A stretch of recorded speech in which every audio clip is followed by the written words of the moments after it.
Welcome back. Now, yesterday, former Kilkenny hurler DJ Carey was sentenced to 5.5 years in prison for fraud after pretending he had cancer. Journalist Eimear Ní Bhraonáin followed this story and tells it in her brand new book, The Dodger DJ Carey and the Great Betrayal. She's here to tell us the story. Good morning to you, Eimear. Great to have you with us. Now, of course, we saw at the front of all the papers this morning about DJ Carey receiving 5.5 years for fraud. You were in the court. What was the atmosphere like whenever the sentence was handed down?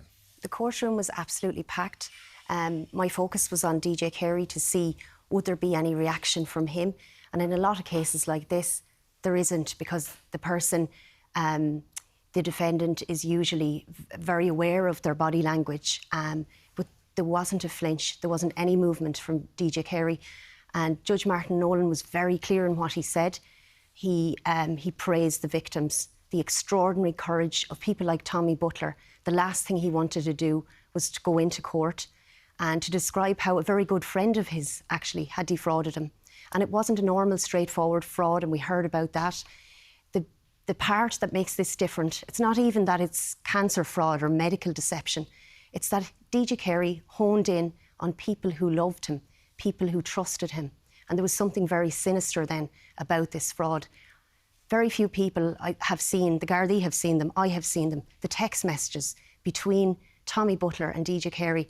And when I met Tommy the first time a couple of years ago, and when he finally opened up and showed me some of those messages, I knew at that stage what we were dealing with, but it took a while for the penny to properly drop with me, that this is a very bad man. The things he said to him, "You are my only friend, you are my special friend." And it felt as though he was reeling him in so that he could get access to his lump sum for his pension that he had saved and worked hard for all of his life. And for the first time in his life, he was going to come into a small bit of money. And how did DJ Carey know that? And why did DJ Carey all of a sudden take a great interest in this man who he used to play golf with? They exchanged messages about having a great round of golf together and photographs. And you could see how DJ put in a lot of groundwork before the ask for money came. And this is what you talk about in the book. This is what you're going into. And yesterday, we know that 2 people gave victim impact statements, but we know that there were an awful lot of more victims that perhaps didn't want to give those statements because they were embarrassed. Dennis O'Brien and Thomas Butler, who you just mentioned there in relation to that. You were there and speaking to some of the victims yesterday. What was their reaction? The victims weren't present in court, so the first thing I did after the sentence, I texted them all the same text message. The victims that I'm in contact with, I'm not in contact with everybody, obviously, there are so many, but I told them 5.5 years. I got outside the court, I rang some of them. The first couple I rang, there were tears on the phone, tears of relief, because this has left our community, the community where I come from and where I work and live in the southeast of Ireland, deeply divided. Because we love DJ, we respected DJ, but DJ Carey is not the person we thought he was.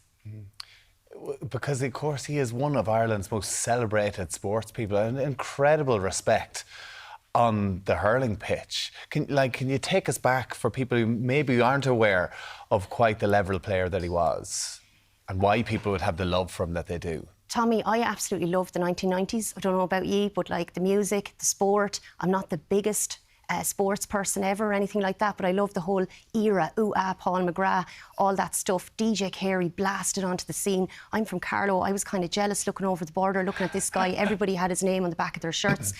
Attendances soared at Nolan Park. There was a DJ factor in the air. He was, and so many people use this quote with me when I talk to them, he was God. He was there, Messi, Pele, whatever. And it's hard to explain the enormity of his profile to young people today.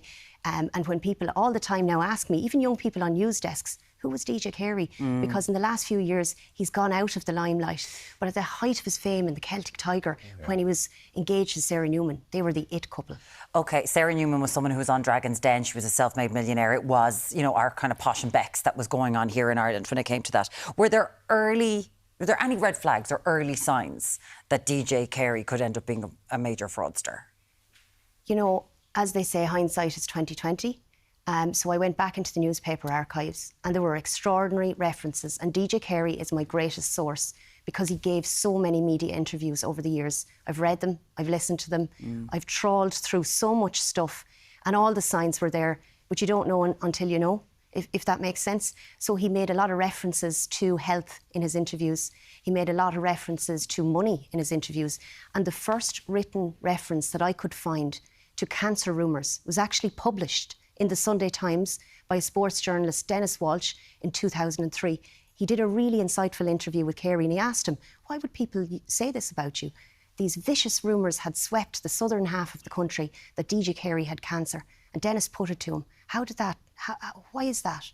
And he said that he thinks, DJ himself said he thought that somebody saw him sitting outside the oncology ward in hospital in Waterford. He claimed he was waiting to have an X-ray for stomach pains, and that from there the cancer rumour was born.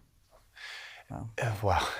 Listen, you've received 5.5 years. Can you give us an example or the extent of the deception that he was going on, the levels he went to maintain this lie, that he was getting cancer treatment, and of course it was in the United States? OK, there's a huge amount of documentation. That's what gave me confidence in doing this story. We can't pluck things from the air. Journalists need to have stuff in your back pocket. So things like fraudulent documents, letters, text messages, all of that. DJ got very creative in this fraud.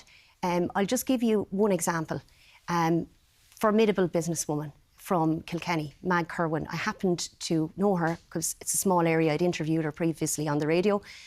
DJ targeted her husband on the side of a hurling field after Mag's diagnosis with multiple myeloma, and he said to her, I have the same cancer as your wife. Now, he did this when during COVID, just when the rules had relaxed around 2021 in the summer, when all the juveniles were out and they were training for the first time in ages.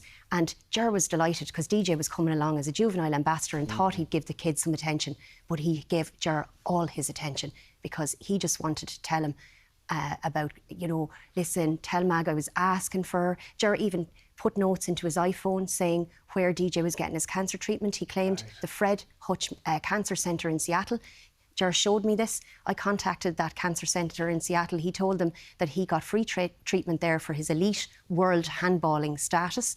And I asked them, had DJ Carey ever been there? They couldn't answer that question because obviously doctor-patient confidentiality. I rephrased my question. I sent another query and I asked, do you have a sports scheme that would allow an elite athlete free treatment? And they said no such scheme exists. So can we, because there was an interview with Sarah Newman, his former girlfriend, in the Sunday Independent a few months ago, in which she said after she discovered that he had been taking money from a neighbour in the K Club to buy a car, that she started asking him and unravelled. She was like, well, there's something else going on here, and that she had at one stage gone to the guards. There were other people that were noticing things were going wrong around the Leinster region. So what's the timeline of events and when did it start to unravel? So obviously after the relationship broke down with Sarah Newman, life got much harder for DJ because the crash came.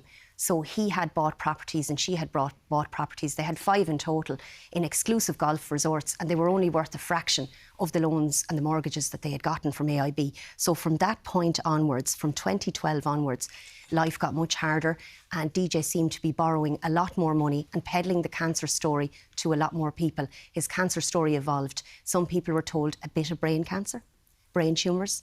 He'd point to marks on his head. He drew circles on his head. He used to wear plasters on the back, lower left-hand side of his neck. There were lots of things like that. And then it changed and it moved to multiple myeloma in recent years. You talk about it, and it's DJ Carey and the Great Betrayal, and that's really the heart of this whole story, isn't it? A player, a man who was so deeply respected around the country and betrayed fans, friends, family. And that's what hits home the most with this, with everybody who's watching and reading this story. This is the thing, we are all sorry. The victims didn't want to come forward. They were very reluctant. But the thing is, there's always been rumours and drama around DJ Carey, and it's important that facts are put on the record. And it gives comfort to people who haven't come forward yet, who may be watching this programme this morning, to urge them to contact the Gardaí. The Gardaí in Waterford have done an extraordinary amount of work. There's a man there called Inspector Michael Burke. There are others, Sergeant Michael Burke, Inspector Donald Donoghue and others, Sergeant Paul Coleman. They've been looking into this, and more victims, I'd urge them to come forward, contact Gardaí. But Eimear, you did say this has divided the South East. So are there some people who think he's still a great man, leave him alone. Absolutely. And there's some people that will just don't want to read the book, and I understand. Honestly, it's a tough story and nobody gets pleasure out of anybody else's misfortune, but the truth is really important here, because good people were conned and they don't feel good about it either. And it's not the money, it's how he did it and what he did, and using cancer. I know people who have borne illness so bravely, and I think that they deserve respect. The book is called The Dodger, DJ Carey and the Great Betrayal. Eimear Ní Bhraonáin, thank you so much for joining us this morning. We really do appreciate it.